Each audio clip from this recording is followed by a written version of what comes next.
Right, I'm going to try and show you quickly how to make a self-watering container, which is a very water efficient way of watering plants. So here we have a big storage container, which I was very lucky to find by the bins. I was looking for one of this sort of size with a lid of a darkish colour, and I didn't find one, but then I found one in the bins near where I live, so that was very lucky.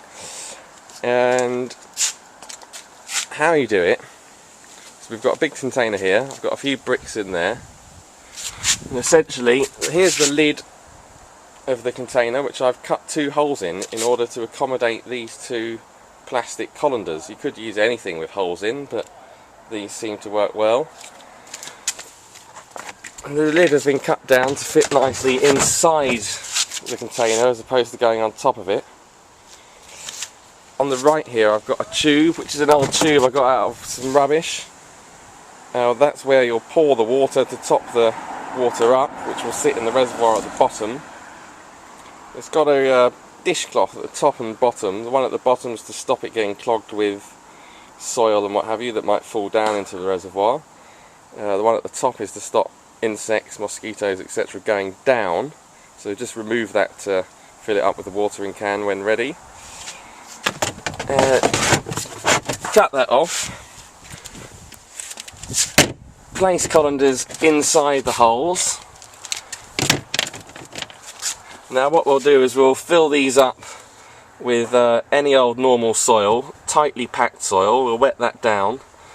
Then we'll fill the rest of the container up with nice compost to feed the plants. We've got some tomato plants here and one little butternut squash. They should have all been planted out really by now, but I was waiting to create this container. So all we've used to make this is one large storage container, which I got for free, luckily, but you can buy them for a few quid anyway. A couple of colanders. I actually purchased the one on the right for £1.50. That's an old one my mum doesn't use anymore.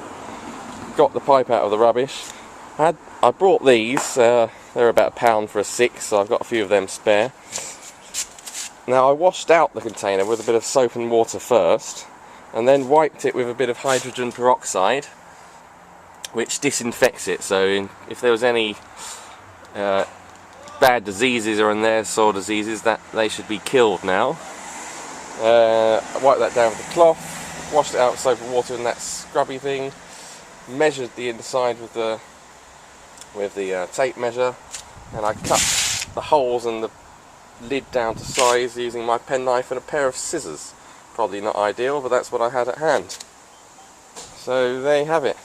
And there's the compost I'm going to put inside. Some cheap stuff I got from my local authority. That was £2 for 40 kilos, 40 litres rather, and some more expensive stuff, £6 for 60 litres, which is special, especially for growing vegetables.